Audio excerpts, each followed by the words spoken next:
Há um certo comportamento manifesto por algumas pessoas que a psicologia chama de disposofobia.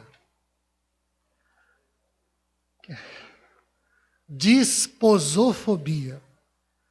Eu espero que você não coloque nunca esse nome no seu filho ou filha, nem na sua neta, na sua sobrinha. Por favor, não faça isso. O que é uma disposofobia? É uma patologia, o que significa dizer que ela é uma doença. E ela se caracteriza por uma compulsão por adquirir ou por acumular objetos. Então, quem tem a mania de acumular coisas é um disposofóbico. Bonitinho o nome, né? Então. A pessoa acumula coisas, cacarecos, bugigangas, itens que não têm nenhuma utilidade, que não servem para absolutamente nada, salvo, óbvio, levar o acumulador, ou disposofóbico, disposofóbico, a gastar dinheiro, toma espaço aquilo que acumula, e o duro é que muitas pessoas acumulam coisas que são insalubres ou perigosas. Ou por questões de afeto, de sentimentalismo, ou por questões econômicas. Essas pessoas, os acumuladores, elas nunca se desfazem dessas coisas que custaram dinheiro, mas que não têm serventia nenhuma. Ocupam espaço, formam volumes, mas são inúteis. Contudo, estão lá. São visíveis, são mexíveis, trazem recordações, mas é só isso. Uma consideração a fazer sobre a disposofobia, ou a acumulação, a compulsão por comprar e por acumular, é a seguinte. Esse negócio de guardar, de acumular, de juntar coisas sem utilidade, sem uso, muitas vezes, por ser um comportamento patológico, ele é transferido e aplicado também para a vida moral e espiritual. Mesmo crente, aquele genuíno, verdadeiramente convertido, ele pode ser um crente disposofóbico. Ou ele é salvo, ele é crente, ele é sincero na sua fé, mas ele pode ser também um acumulador. Mas não só de objetos, de coisas, de cacarecos, de tralhas. Ele pode também acumular hábitos antigos, algumas atitudes e até mesmo certos vícios, que no íntimo eles não querem abandonar, não querem largar, não querem se desprender, eles não querem se desfazer ou não conseguem forças para isso. São atitudes, são hábitos, são comportamentos. Por exemplo, pessoas com hipocrisia ou com mania de aumentar as coisas. Tudo para ele é maior. Dele, né? Lógico. Tudo que ele faz é maior do que os outros. Outros têm como vício a questão de contar vantagens.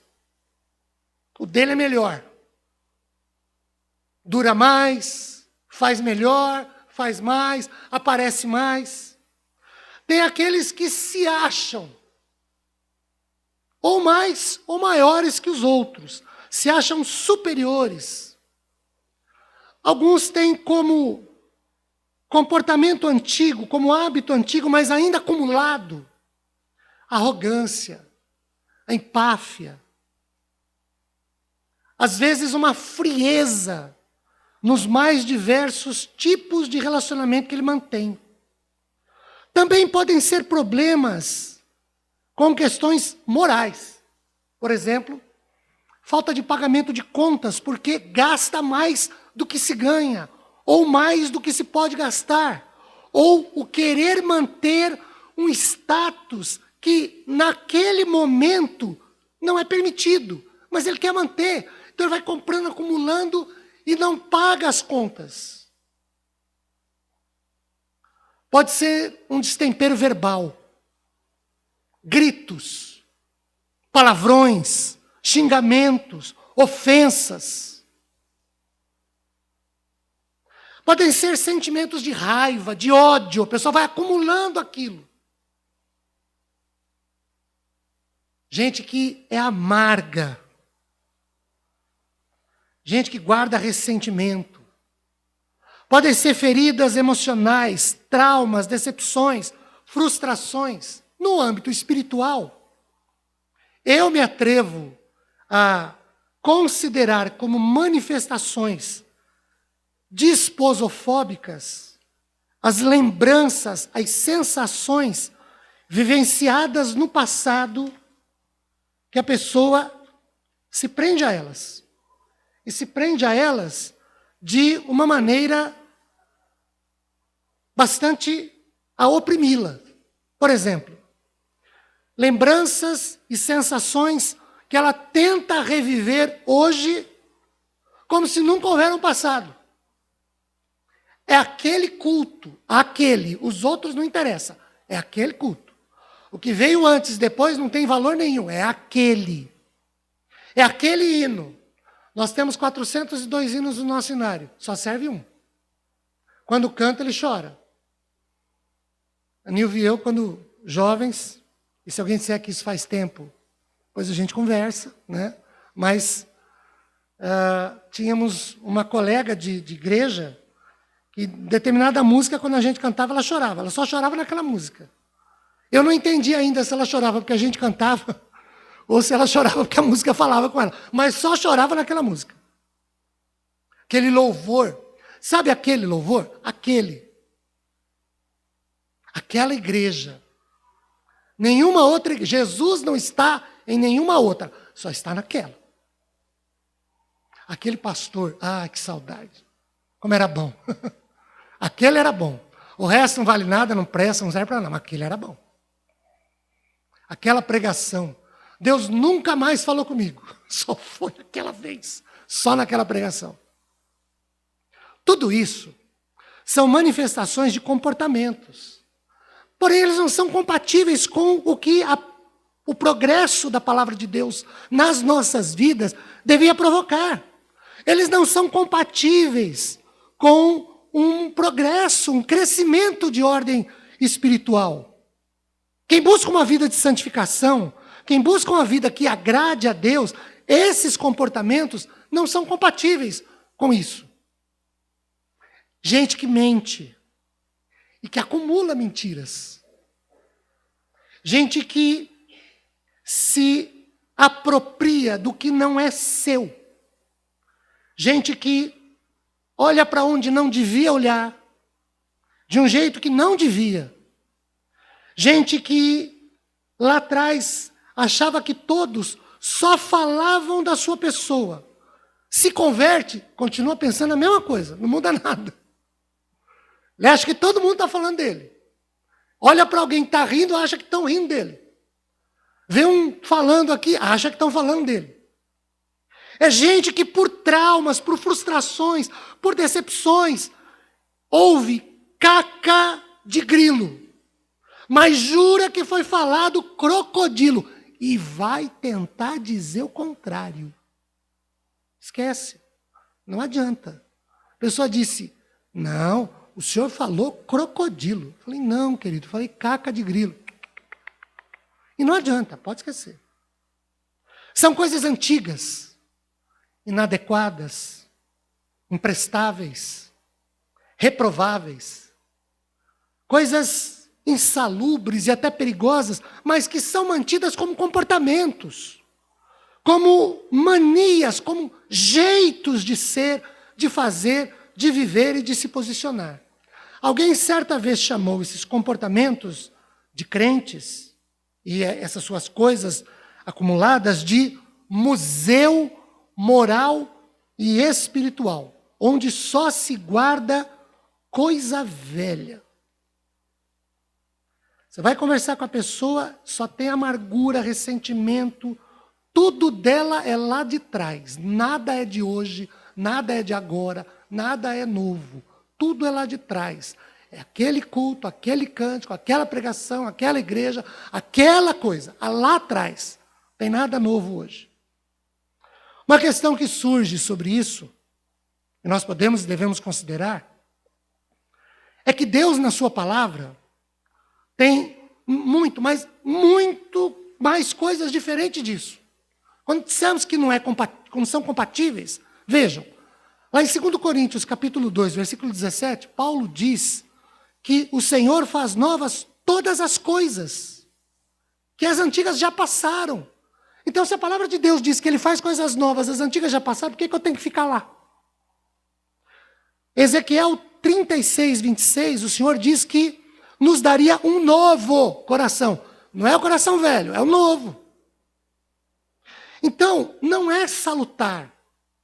Não nos faz bem, biblicamente falando, como servos de Deus, como gente que nasceu de novo em Cristo, e que deve andar, manifestar e viver novidade de vida, ainda guardar, ainda conservar, ainda reproduzir atitudes, comportamentos, o fazer, o falar de coisas que desagradam a Deus e que se constituem em, como chamamos há instantes atrás, de museu moral e espiritual.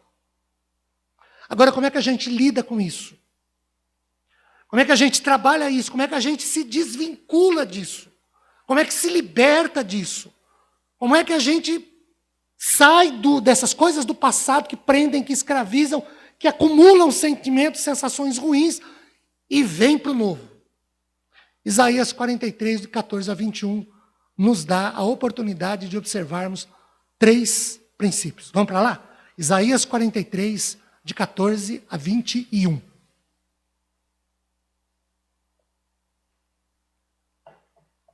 Eu farei a leitura. Peço que você me acompanhe. O 14 começa dizendo assim: Assim diz o Senhor, o que vos redime, o Santo de Israel, por amor de vós. Enviarei inimigos contra a Babilônia, e a todos os de lá farei embarcar como fugitivos, isto é, os caldeus, nos navios com os quais se vangloriavam. Eu sou o Senhor, o vosso santo, o Criador de Israel, o vosso rei. Assim diz o Senhor, o que outrora preparou um caminho no mar e nas águas impetuosas uma vereda. O que fez sair o carro e o cavalo, o exército e a força, jazem juntamente lá e jamais se levantarão. Estão extintos, apagados como uma torcida. Não vos lembreis das coisas passadas, nem considereis as antigas. Eu faço coisa nova, que está saindo à luz. Porventura não o percebeis? Eis que porei um caminho no deserto, rios no ermo. Os animais do campo me glorificarão, os chacais e os filhotes de avestruzes. Porque porei águas no deserto e rios no ermo, para dar de beber ao meu povo, ao meu escolhido, ao povo que formei para mim, para celebrar o meu louvor. Como é que a gente sai de comportamentos desses, de acumular, de juntar coisa que não vale para nada, que não serve para nada, no que diz respeito à vida espiritual? Olhem para o versículo 18. A proposta é: esqueça das coisas passadas. Ou seja, deixa para lá. Deixa essas coisas lá. Não façam caso delas. Não as guardem, desconsiderem essas coisas. Não deixem que elas criem ou façam volumes na vida de vocês. Seria mais ou menos o que Paulo disse lá em Filipenses 3,13. Esquecendo-me das coisas que para trás ficam. não nos é possível, nós não podemos nunca, em hipótese alguma, mudar o que se passou. Isso é absoluta e totalmente impossível. Mas nós podemos fazer diferente hoje, no presente, para que o futuro, mesmo não nos pertencendo, também possa ser diferente do passado. Esqueçam as coisas do passado no passado. Deixem lá. Desde guardar um objeto sem uso, inútil, como comportamentos inadequados, coisas feitas, faladas, desejadas e até coisas sentidas ou ouvidas. Nós precisamos não alimentar tais situações, não conservar tais coisas. Não traga para o presente, não vivencie hoje o que aconteceu ontem. Não viva no presente o passado. Por isso, o texto diz, deixa as coisas para trás. Deixa para lá. Isso não ajuda em nada. Aconteceu lá atrás, e a gente está remoendo, trazendo, alimentando o sentimento, a sensação, a dor, a frustração, a revolta, a raiva, o ódio. Está alimentando. O que o Senhor diz aqui? Deixa as coisas passadas, não se lembrem delas. Deixa para lá. Segundo, Isaías 43 nos permite visualizar, para a gente trabalhar com essas questões que envolvem o nosso museu moral e espiritual, o seguinte. Vejam, Deus faz coisas novas. Olhem para o versículo de número 19. Ele diz assim, eis que faço coisa nova. Quando Deus pede para que tiremos de nós o que é antigo, o que é do passado, o que não serve para nada, o que não nos ajuda em nada, Ele, Deus, faz novas coisas em nós, por nós, para nós, nas nossas vidas. Deus dispõe, Ele disponibiliza o novo nas nossas vidas para substituir as coisas antigas. Outra vez, citando Paulo em Filipenses, depois de deixar as coisas para trás, depois de esquecer das coisas que ficaram para trás, ele diz, eu avanço, eu prossigo, eu vou para frente. Como já disse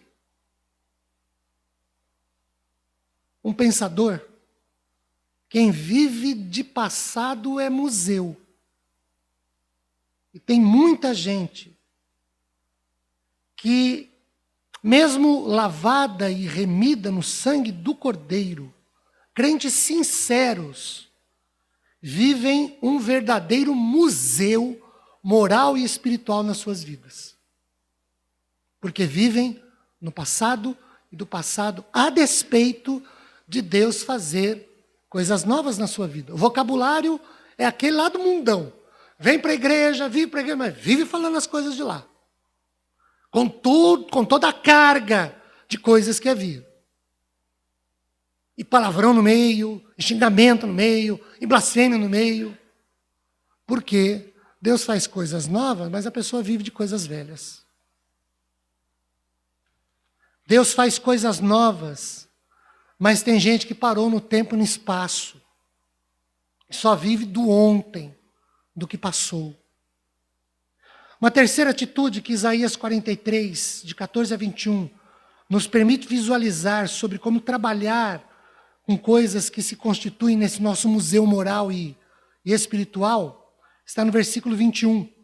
Substitua as coisas antigas, os comportamentos antigos, pela celebração e o louvor ao Senhor.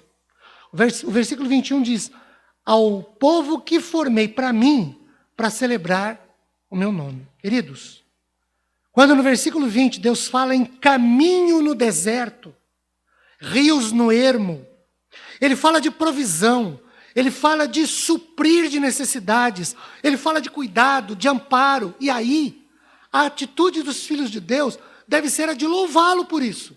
Versículo 21. Ele cuida, Ele preserva, Ele trata dos que são seus, por isso, podemos e devemos celebrá-lo e louvar o seu nome. As coisas antigas do nosso passado, que não têm utilidade, que não servem para nada de bom, devem ser esquecidas, devem ser deixadas, abandonadas, porque Deus fez coisas novas. E Ele faz coisas novas para os céus. É isso que o texto diz. Quando Deus diz para nós não considerarmos as coisas do nosso museu, é porque nós podemos e devemos substituí-las pelas águas que são derramadas no deserto das nossas vidas. E aí é interessante, porque as coisas passadas no texto, elas são referendadas com coisas do passado, com deserto. Vejam, coisas velhas do passado é deserto. Mas o Senhor diz que derrama água sobre o ermo, no deserto, e coloca rios no ermo. Deus faz coisas novas. Nos lugares secos das nossas vidas, porque não há renovação, porque vivemos das coisas do passado, daqueles sentimentos do passado, daquelas sensações do passado, o Senhor diz, eu faço coisas novas. E aí a gente não desfruta dessa água que o Senhor tem para nos dar. E a Bíblia fala no Novo Testamento que esse rio, que essa água, tem uma referência à ação do Espírito Santo. Quando a gente vive daquele culto, da lembrança daquela palavra, daquela mensagem, daquela experiência, é como se nós estivéssemos dizendo que o Espírito Santo só tem capacidade para fazer aquilo lá, naquele dia, não mais depois. E não é isso que a palavra de Deus nos diz. Quando nós vivemos daquele sentimento do passado, sentimento que nos traz tristezas, amarguras, que nos traz ressentimentos, que provoca em nós dor e tristeza, é como se nós estivéssemos dizendo que o Espírito Santo não tem poder e capacidade para renovar em nós o novo. E é o que o texto diz, é que ele faz. Ele faz o novo. E aí a gente pode perguntar, tá bom, pastor, entendi. Estou olhando para o texto, estou vendo aqui que para eu trabalhar com essas coisas que me prendem ao passado, eu tenho que deixá-las lá no passado, não me lembrar delas. Eu olho para o texto e vejo que Deus faz coisas novas. E olho para o texto e entendo que para trabalhar com isso eu tenho que louvar e bendizer o nome dele. Beleza, entendi tudo isso. Agora, por quê? Por que eu não devo ficar lá com as coisas do passado? O texto responde. Duas respostas. A primeira está no versículo 14. Porque a Bíblia diz que Deus nos remiu. Ou, em Cristo, Ele pagou o preço para nós sermos seus. E em Cristo, eu só posso ser do Senhor se eu for uma nova criatura. Se eu viver em novidade de vida. E eu só posso viver assim se eu vivenciar 2 Coríntios 5,17. Em Cristo, as coisas velhas passaram. Por isso que eu preciso trabalhar isso. É por isso que eu não posso viver do passado. Porque em Cristo eu sou nova criatura e as coisas velhas se passaram. Se eu hoje vivo disso, ou com isso, eu não estou permitindo que o Espírito Santo trabalhe na minha vida. Isso compromete. A segunda razão está no versículo 15.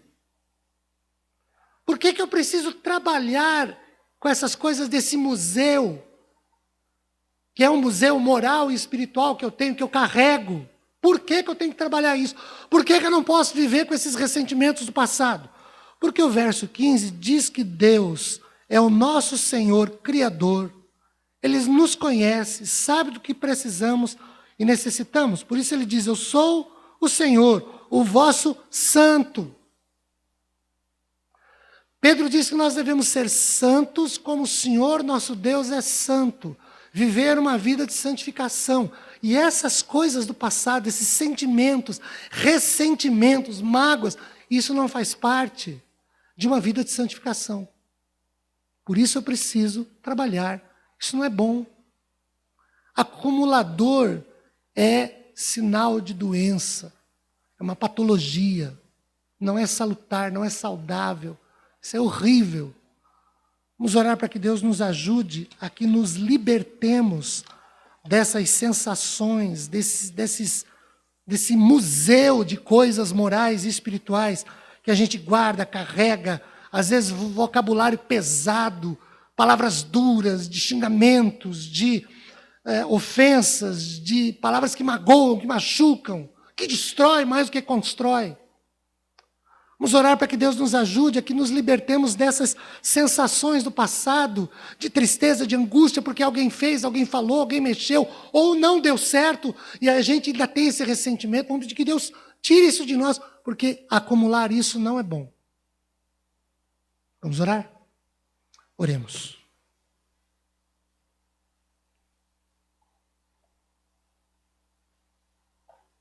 Senhor Deus,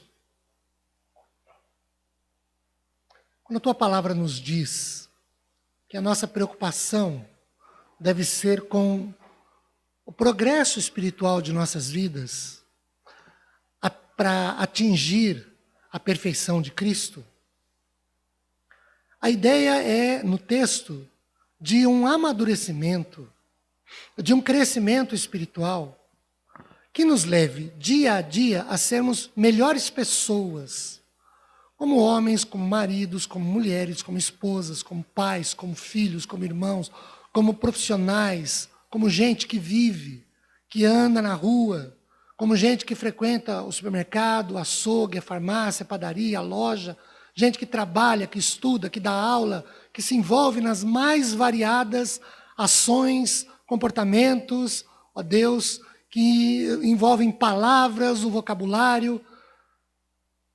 Nós precisamos, ó Deus, nos mover e nos movimentar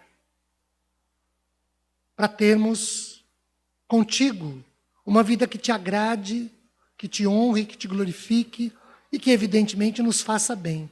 E aí, acumular sensações ruins, desagradáveis, inúteis, que não servem para nada, tanto quanto objetos, revela uma situação patológica. Revela, às vezes, falta de maturidade, de crescimento espiritual. Mas, ó Deus, nos ajude para que, a partir de hoje, nós possamos trabalhar essas questões nas nossas vidas de modo tal que nós deixemos essas sensações do passado no passado. Não queiramos vivenciá-las hoje. Deixemos lá. Tanto boas como ruins, porque afinal de contas o Senhor tem coisas novas para nos dar, para fazer nas nossas vidas. E também ajude-nos, Senhor, para que nós substituamos essas sensações, esse acúmulo de ressentimento, de mágoa, por louvores ao Teu nome.